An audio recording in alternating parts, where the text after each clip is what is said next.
to give you a little bit of background to the Get It campaign. Big Society Capital spent a lot of time lobbying and supporting the opportunity to get the SITR tax relief into use.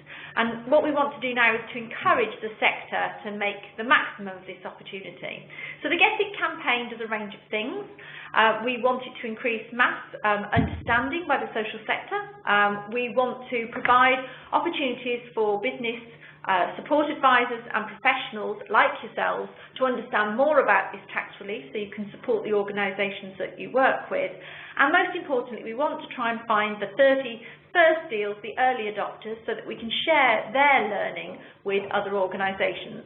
And you can see quite neatly on the screen who's got it so far, the first 4 social investment deals that range in complexity from those that involve social impact bonds, those that have raised SITR up to the maximum cap at the moment, and then those organisations that have gone for much smaller raises and in case done it on their own. So we hope that this will be the first in a number of interactions you'll have with the Get It campaign. What I'm going to do now is hand over to Neil Pearson and he's going to take you through the details. Right, okay, thank you Mel. Good morning everyone. My name is Neil Pearson. I'm an independent tax consultant working with Big Society Capital and I've got the interesting task of trying to make social investment tax relief both interesting and simple in the space of 25 minutes. I'm a lawyer by training, so I can't help but start with a bit of legal small print, but written quite big, just to emphasise that the legislation on this tax relief runs to about 70 pages, and I've got about 20 to 25 minutes to canter through it with you. So this is very much a simplification. There's a lot more detail behind the scenes. We'll talk to you at the end about where you can find out more, but in the meantime, this really is an attempt to canter through the key features, not the details. So, let's start with the big picture. What is social investment tax relief? Well, in very simple terms, it's a way in which social enterprises can raise funds from investors and offer those investors tax relief. It was designed by the government to try and help fill the funding gap for social enterprises, particularly where banks are no longer lending. And in a very simple term, it works like this. An individual will invest money into a social enterprise by way of shares or by way of a loan. The individual who invests the money will claim tax relief on the amount that they invest. The social enterprise that receives the money takes that money and uses it to support one or more of its trading activities. And after 3 years or longer, the investment is sold or repaid and the investor hopefully gets their money back. That is SITR in a nutshell. A key point is that this is a tax relief to support trading activity. I will come back to this on more than one occasion and I make no apology for it. This is not a tax relief that is designed to cover gifts or grants. This is a tax relief that is aimed at supporting trading activities of social enterprises. So, let's first of all look at what's in it for the investor. What do they get back? Aside from supporting the social cause that they want to support, what do they get back by way of tax relief? Well, probably the key tax relief is an income tax relief. Individuals who invest will be able to claim 30% income tax relief on the amount that they invest. And there is what's called a carryback facility. So if you were to invest in one tax year, you can actually treat it as if it were made in the previous tax year, which enables you to claim that tax relief even quicker. The second of the 3 tax reliefs that investors can claim is what's called capital gains tax deferral. So if an individual investor has already made other capital gains on which they would pay tax, they can defer that tax bill by reinvesting into social enterprises. And then finally, if our investor is lucky enough to make a gain on their investment, for instance, if they were to invest in shares and then sell those shares and make a gain, all the gains that they make when they sell their shares are free of capital gains tax. So that's what's in it for the investor. Let's just run through an example to see how that works in number terms. Let's imagine a community interest company is looking to raise a £100,000 loan to refurbish its premises and to expand its operations. So we approach our supporters and our friends and 10 individuals each offered to lend £10,000 at an interest rate of 5% a year, and the loan is repayable in 5 years' time. So, our investor lends £10,000. The first thing they can do, obviously, is claim £3,000 back from the taxman. So the net cost to the investor of making the loan is not £10,000, but is £7,000. For the next 5 years, every year our investor is going to be paid 500 quid in interest. Assuming our investor pays income tax at, let's say, 40%, the net interest that they receive each year is therefore 300 quid. So we receive that every year, and at the end of 5 years our loan is repaid and our investor receives back his or her £10,000. So our investor has made a net investment of £7,000 into our social enterprise, but will get back after tax 11,500. So that's the original £10,000 loaned plus 1,500 quid interest after it's been taxed. And of course, our investor has supported the growth of our community interest company. So that is the kind of gains that investors make via this tax relief from income tax relief. I've mentioned also that there is a second kind of tax relief called deferral. And if we were to take the same scenario but assume that our investor has made other capital gains, let's say she's recently sold some other shares and made a gain of £10,000. Well, ordinarily our investor would owe 2,800 quid capital gains tax on that gain. But our investor has just loaned £10,000 to a social enterprise and claimed SITR on that loan. And because she's done that, our investor does not have to pay that 2,800 quid capital gains tax bill now. Effectively, it is deferred until the community interest company repays the loan in 5 years' time. So for the next 5 years, it's as if our investor has in fact received a £2,800 interest-free loan from the government. They simply haven't had to pay a tax bill that would otherwise be due. And when the community interest company repays this loan in 5 years' time, it is open to our investor then to make another SITR loan of £10,000 and defer the tax bill again and again and again. So for potential funders of social enterprises, hopefully this illustrates that this is a highly attractive tax relief. It's aimed at putting social enterprises on a level playing field with companies in the private sector that are able to attract investment through the Enterprise Investment Scheme, or EIS. But the one key feature of SITR that is not available in EIS is that the tax relief is available on loans as well on share investments.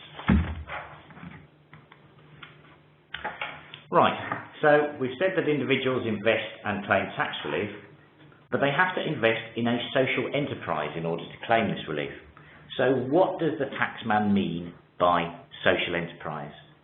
Well, the legislation is quite specific. There are 4 categories of social enterprise that could be eligible for this tax relief. Charities, and those charities can either be a trust or a company, typically a company limited by guarantee. Community interest companies, and any form, whether with a share capital or without, company limited by guarantee. Community benefit societies, or BENCOMs, can claim the relief. And also so-called accredited social impact contractors.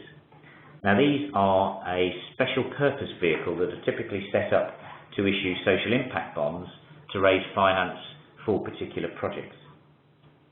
Now the Treasury has given themselves the flexibility to extend the scheme in the future to other kinds of social enterprises, but at the moment those are the 4: charities, TICs, BENCOMs and so-called social impact contractors.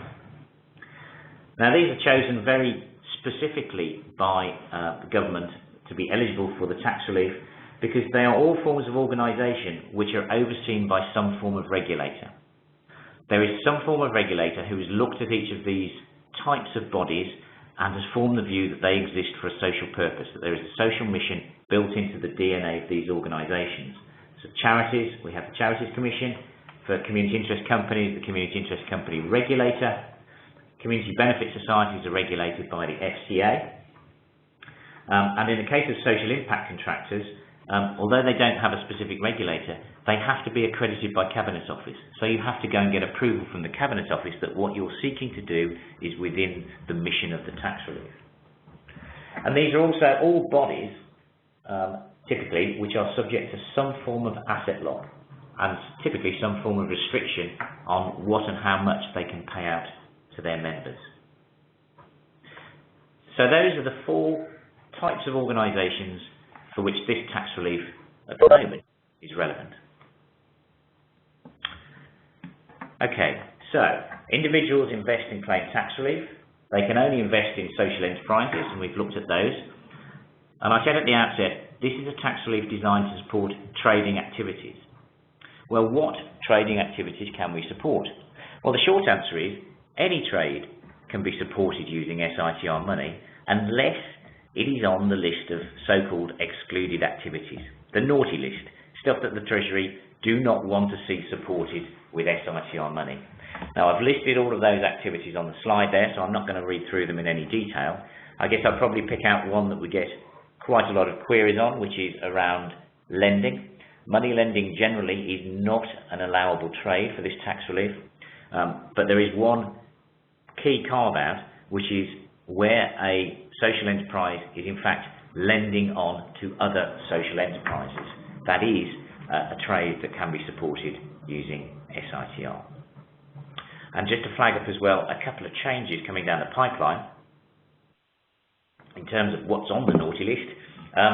First of all, the subsidised generation or export of electricity at the moment is not allowable as a trade for SITR, but is intended to come within SITR probably in the new year. And also certain kinds of community agricultural projects which currently would be not allowed under SITR are hopefully going to be supportable by SITR in the new year. So that's our list of trades that are not allowed. So provided the trade is not on the naughty list, it's going to be okay. Right, as ever, the taxman giveth and the taxman taketh away. There are limits on the amounts that can be raised and on which investors can claim this tax relief. Now, for an individual, the limit is pretty generous. You as an individual can invest up to £1 million per tax year in social enterprises and claim the tax relief. From the social enterprises perspective, it's a bit more limiting. A social enterprise is capped at raising no more than around £270,000 in any rolling 3-year period. I say around 270 because that figure is calculated by reference to a formula which is tied into the euro exchange rate, but that's there or thereabouts. And if our social enterprises has raised any other form of what's called de minimis state aid, then that actually counts towards the 270k limit. So if our social enterprises receive, let's say, 50k of government grants, which counts as state aid, then they would be capped at 220, not 270. But hopefully this is going to change soon. The government has gone to Brussels to try and get permission to increase it quite dramatically. It's looking to achieve a position where it can offer social enterprises the ability to raise up to £5 million a year in any rolling 12-month period on which investors can claim the tax relief, but with a lifetime cap for each social enterprise of 15 million quid. So that's a pretty game-changing increase in limit if it happens. Now, these increases were originally penciled in to take effect later this year, but it's dependent on approval from the EU Commission, and it now looks like early 2016 before we get a response from Brussels. But in the meantime, don't be put off. There are lots of organisations interested in raising money now under the current limit. Mel's already quoted a few. I've been involved in some of those and some others on top that aren't on the slides. So it is possible to raise money now, subject to our 270k limit. I've also done more than one fundraise at the moment for organisations that want to raise the first 270 now, but are gearing up to raise more as soon as the new limits come in.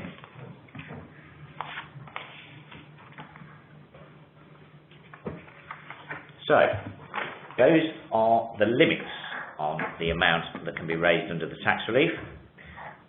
Let's have a quick look at who can invest and then claim the tax relief. Now, I mentioned at the start, this is a tax relief for individuals who invest. Real people, flesh and blood, actual living people. Not trusts, not companies, but people. Investments can be held on behalf of an individual by some form of nominee, but ultimately this is a tax relief for individuals, not corporates. Now, there are restrictions on individual investors being employees or partners or trustees or paid directors of the organisations in which they're seeking to invest. This is a tax relief very much aimed at outside investors coming in. Similarly, investors can't have too big an interest in the social enterprise that they're investing in. The idea is that they should not have the ability to control the affairs of the social enterprise they're investing in or have too big a sway in what it does.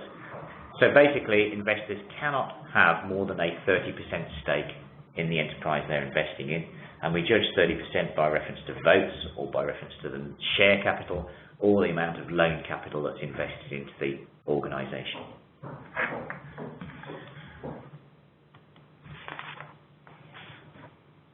So those are the individuals who can invest. We've said that the investment can take the form of either shares or loans. But inevitably in the legislation, in the detail, there are some restrictions on what rights investors can actually have if they invest in shares or debt. And well, let's just look at the key ones. If our investor is investing in shares, let's say in a community interest company, then we have to make sure that the shares themselves can't carry any kind of right to a return which is fixed so much a year, let's say, or which exceeds what the revenue regard as a, quote, reasonable commercial rate of return. Now, surprise, surprise, there's nothing in any guidance that tells us what's reasonable. It all depends on the facts.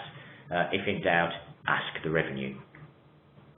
And secondly, if you're investing in shares in a social enterprise and claiming this tax relief, it has to be absolutely clear that if the company doesn't do too well and gets wound up, those shares rank right at the bottom of the pile.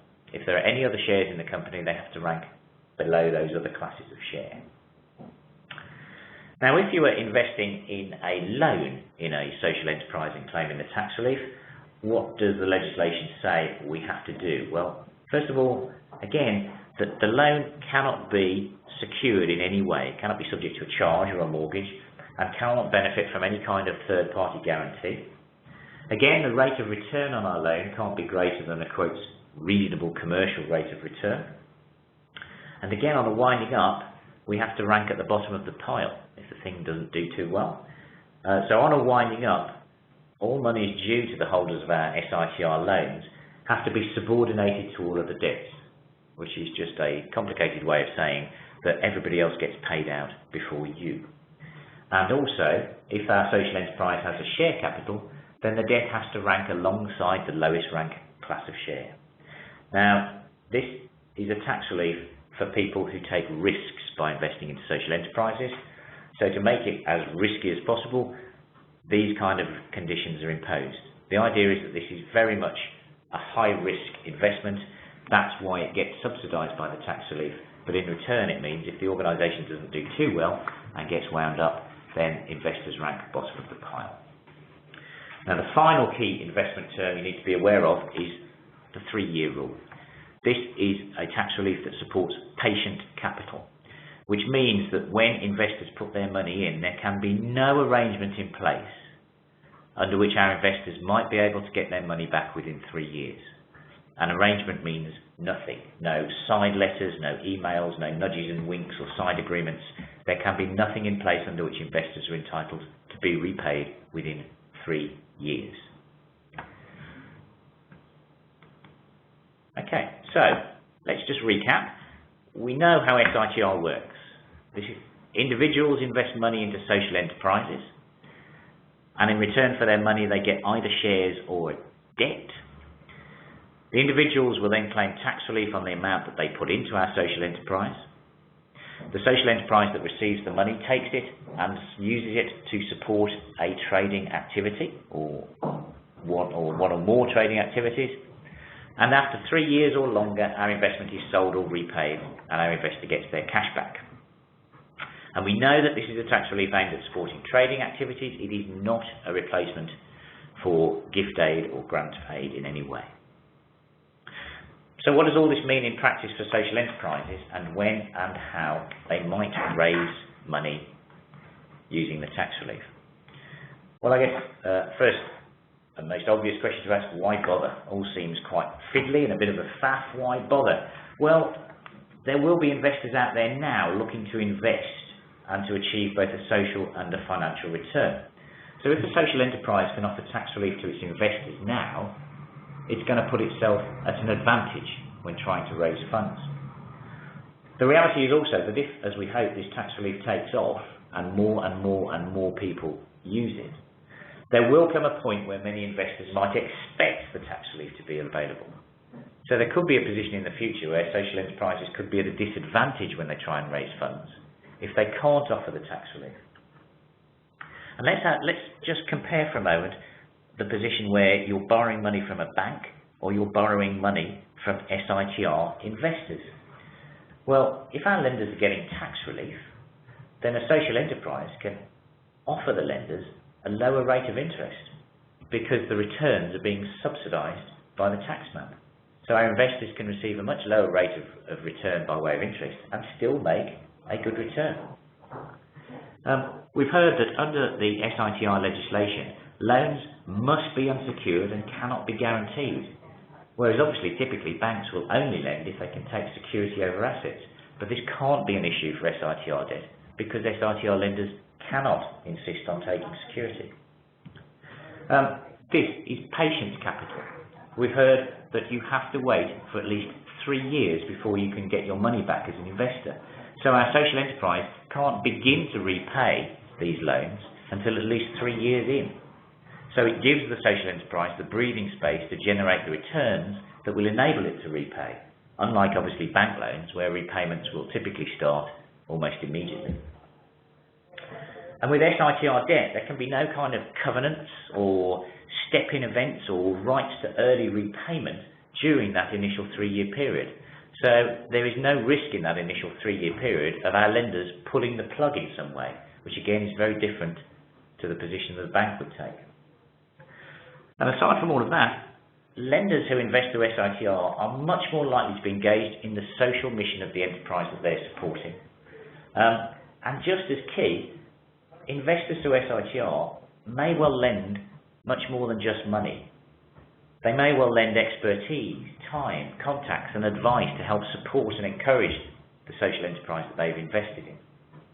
So in short, if a social enterprise can offer SITR to investors, then in today's climate it becomes a bit of a no-brainer. So where might we see SITR being offered? What kinds of scenarios are we expecting to see this tax relief being available? Well, pretty obvious really, given that we know what kind of enterprises can be supported. Charities with a trading subsidiary. The trading subsidiary can in most circumstances be supported with SITR money. Charities which themselves carry on so-called primary purpose trading, trading which supports the charitable mission. Again, those trading activities could be supported using SITR. Any other form of social enterprise, provided it's on that list that we looked at earlier, that's looking to raise finance, whether for expansion or development or growth, should be thinking about whether it can offer SITR. And that includes startups as well as more established businesses. We've seen SITR involved to support joint ventures between charities or social enterprises. Let's say a number of organisations get together for a specific project or to support a specific geographical region and set up some kind of joint venture to do that. Well, that joint venture could independently raise funding from SITR investors. And we're also seeing a lot of interest in establishing new vehicles that might take over the running of facilities from local government. More and more we are seeing local governments being squeezed into a position where they simply have to stop offering services or have to offer them into the private sector for them to continue. Well, a community interest company or some form of social enterprise that could be established to take over the running of those assets and raise initial funding capital using SITR. Social impact bonds, I mentioned earlier. The government loves social impact bonds, is very, very keen to see them being developed to support more and more projects. We've seen 2 already, which Mel mentioned in her slide, which have qualified for SITR and in which we have seen individuals investing. I've no doubt there'll be more. And remember, so far, most of my emphasis has been around borrowing, around fundraising by way of debt. That's most likely to be the case that we typically see, but remember, some social enterprises can offer shares as well of or instead of debt. And where investors are looking for some kind of exit route going forward, it is possible to have shares which are redeemable, i.e. the company can commit that it will buy them back at some point in the future in the same way it would repay debt. The sectors that can be supported, well, as I've said, provided you're not on the naughty list, any trade can be supported with SITR money. We've talked about community energy projects. Hopefully we'll be capable of being supported once the law is changed. Other sectors where we're seeing a lot of interest, healthcare, assisted living, education. And as we mentioned, once the limits increase, once we get to that 5 million point, then bigger projects could be supported using SITR money. And potentially smaller infrastructure projects may well be eligible for support using SITR finance. But remember, this is a trading tax relief. This is a tax relief aimed at supporting trading activities. And two questions I've been asked quite a lot. One is around property letting. Property letting, unfortunately, doesn't actually count as a trade at all, so it can't be supported by SITR money. And also, a number of charities have looked to raise money in order to actually help them fundraise. Fundraising isn't a trade, so again, wouldn't qualify for SITR. So where did you raise the money from? Well, again, hopefully pretty obvious, friends and supporters. A lot of SIFIs, I suspect quite a lot on this webinar this morning, are out there actively raising funds and lending and investing.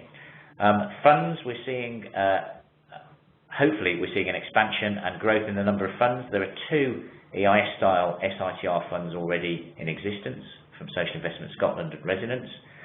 In the new year, we're hoping to see legislation that would allow venture capital trusts, a listed form of fund that could invest in social enterprises and in which investors would claim tax relief in pretty much the same way. So again, once the limits increase, we're hoping to see a lot more funds being set up that will offer investment into social enterprises but will offer investors the tax relief. Crowdfunding, there's absolutely no reason why social enterprises couldn't use crowdfunding. There's nothing in the tax legislation that suggests we couldn't do it. And I mentioned IFAs there. Well, not an obvious source of route, but I mentioned the 2 social impact bonds that have already been launched where SITR was claimed by a number of individuals. We actually found those individuals through IFAs, financial advisors. So potentially a source of funding for the future. How easy to do a deal? Well, the hard part's raising the money. Actually doing the deal and doing the investment doesn't have to be complex. It can be, but it doesn't have to be. There's nothing around having SITR money that makes it more complex than other forms of fundraising, other than a little bit of faff and hassle around actually claiming the tax relief. But if you can offer the tax relief, obviously it makes it potentially more likely you'll raise the money. If you are going to raise investments from the public, please be aware there is a raft of regulations around what you can say and do when you offer stuff to the public. So if you are going to do that, get advice before you do.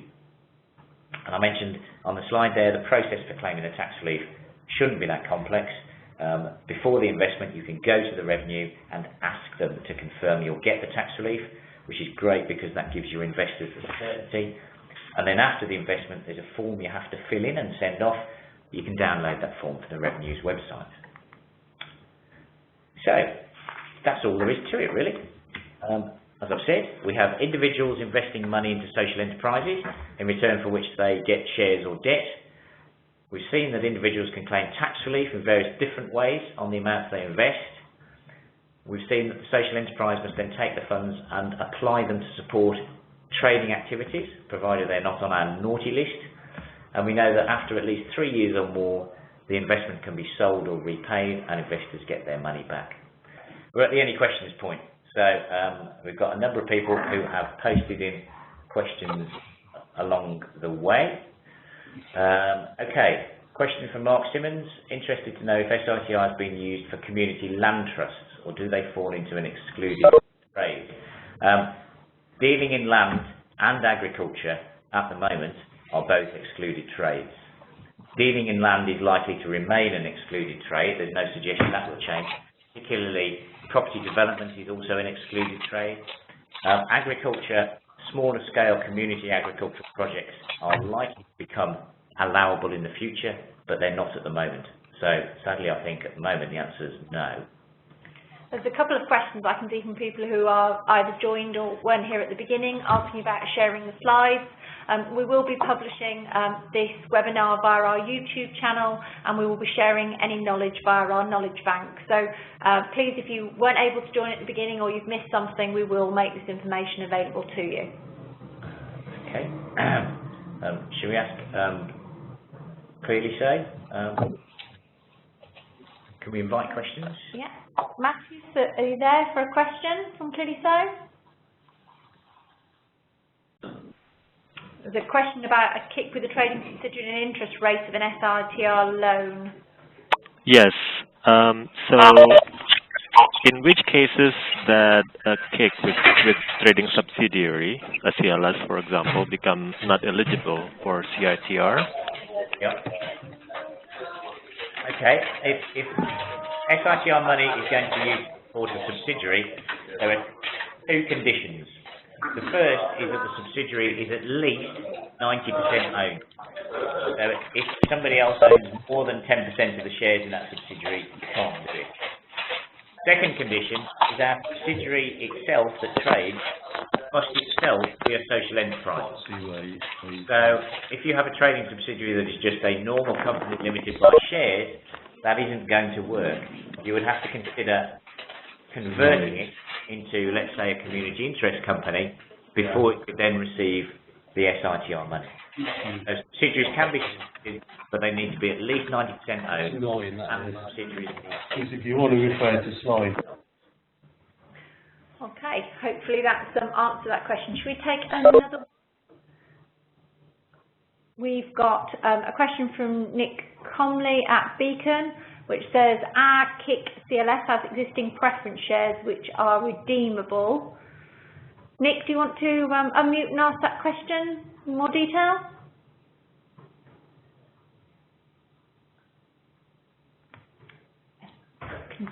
Hello, but you can hear me. Can you hear me?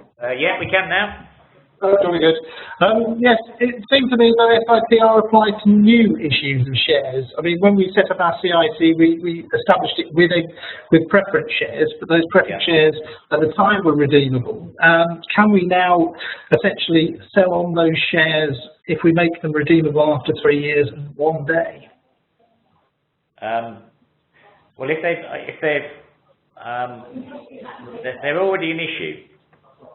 These shares. Yeah, they're already an issue. They're owned currently by Beacon, and I suppose the question is to maintain our 90% ownership. Are we better off holding on to those shares and then issuing new shares, but making those shares redeemable just for 3 years and a day?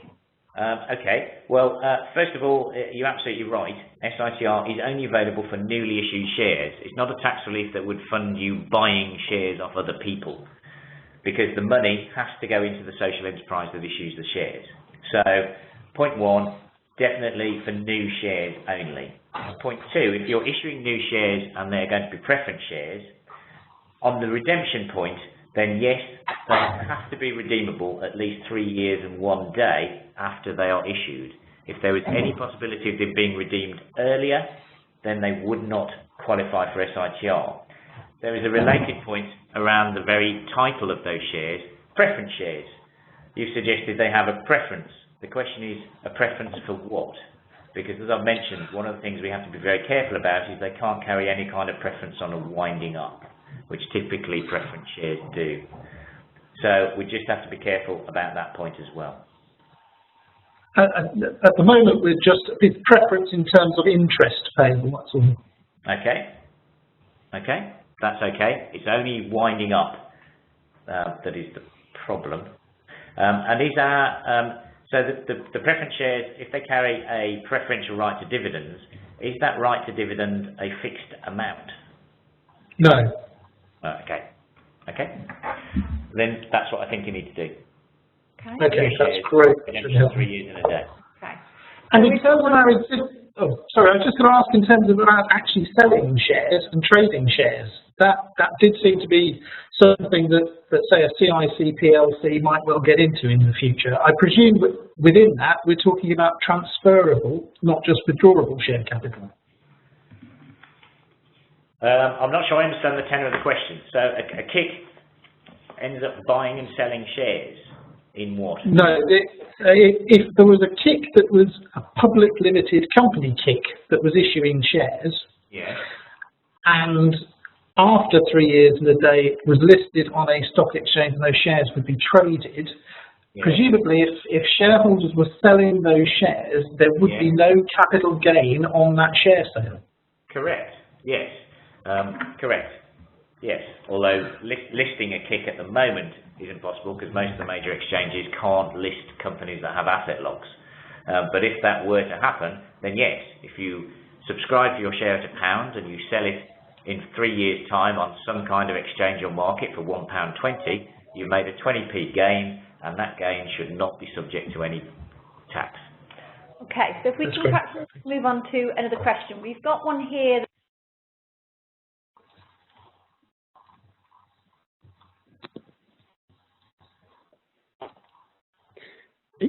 Hi there, Mel. It's Steve Coles. Did you ask me to ask a question? You went silent, but I suspect you've directed something at me because I've been unmuted. Could you just repeat your question to me so that I can ask the right question back to you?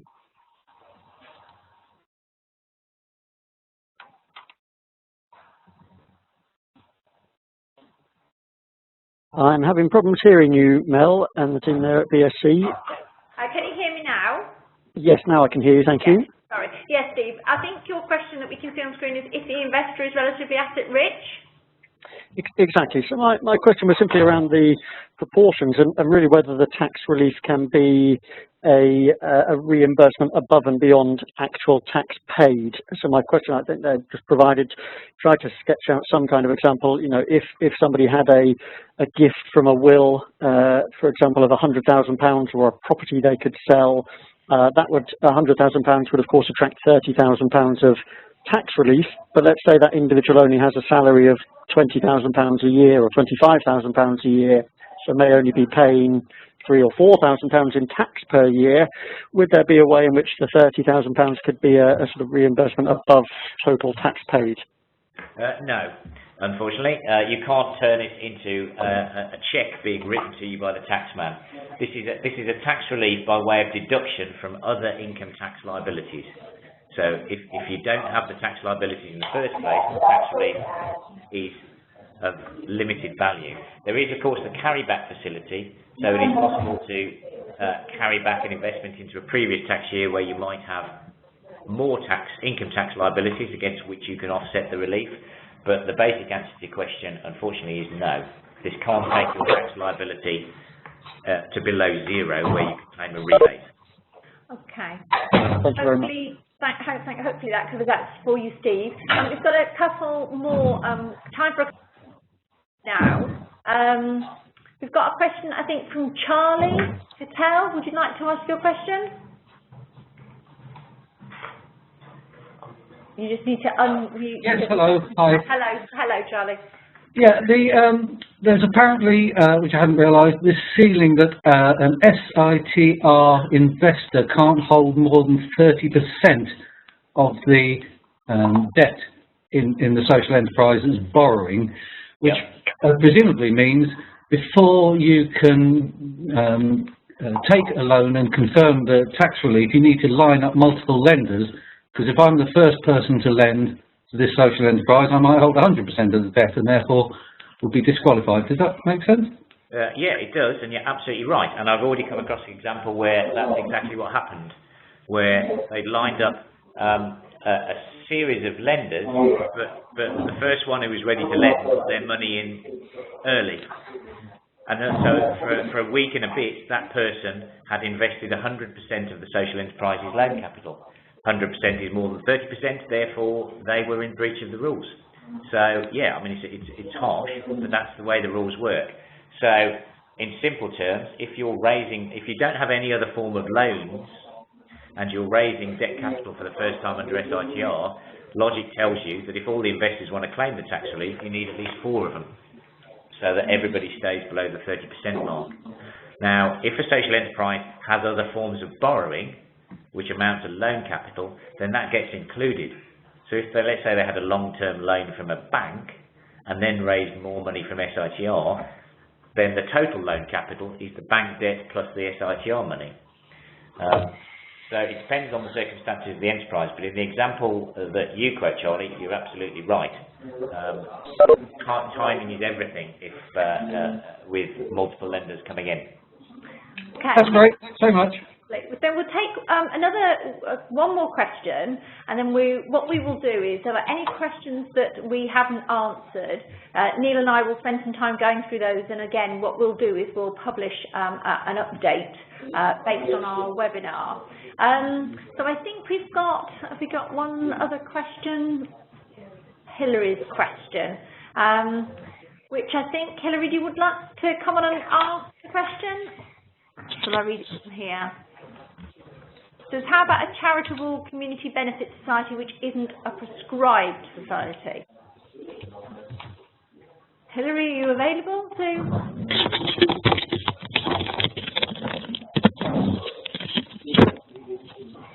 No, perhaps we'll. Yeah, okay, we'll come back to that one, I think. Do we have any more questions? Is there anybody else that would like to ask a question? We'll take one more from those that are still on the call. Okay. Matthias clearly so got one other question, which is an interesting one, which is how low could the interest rate of an SITR loan be? You don't have to charge interest at all. The only restriction in the legislation is that the interest can't exceed a commercial rate of return, and that is in there to stop investors just putting money in and then stripping it back out again, having claimed the tax relief. So it's kind of an avoidance rule. But you don't have to charge interest at all, or you could charge a very low rate of interest. Matthias asked the question, could you have a negative interest rate? I think the answer to that is no. And the reason I think that is because under a negative interest rate, the lender is paying the social enterprise money back. So it can never actually reclaim 100% of the principal of its loan, because the amount of the principal of the loan is less than the amount lent. I think that could be regarded by the taxman as a gift and not as an investment. So I think there's structuring negative returns effectively artificially inflate the amount in which the investor claims tax relief. And that is, I don't think you would get away with that. Okay. I hope that's covered quite a few of the questions, but as I say, what we'll do is come back. There's certainly some more around property there, but again, we've got some separate property guidance that we're happy to share with any individual. I think we've probably covered most, and I'm quite conscious of time. So what we'll do is we'll feedback on any other information that we've got based on this webinar, and just flick over to our summary slide, which is that if you want to find out more about social investment tax relief, some more detail, we're going to be, this is the first in a series of events, and we're actually going to be running some workshops in the north and in the south of England. And what we're going to be doing is offering CPD accredited training to those advisors that like to come on and find out about this in more detail, with the idea that we'll be able to signpost from our website to those organisations and individuals who have expertise in this area. If you have any questions on the workshops and you'd like to find out more, then my contact details, email and telephone number are on the screen, or you can find them on our website. Our Big Society Capital website has some detailed information and links on other useful resources, as well as some case studies and examples of SITR fundraisers. One of the aims of the Get It campaign is to share knowledge and best practice to make it simpler, so we get more people to use the tax relief. And finally, if you weren't already signed up to the Get It campaign, you can sign up via the link again that's shown on the screen at the moment. One of the commitments we'll make to all people that have attended the webinar is, as and when those changes come online to the legislation that we talked through, we'll let you know about those so that you're fully up to date.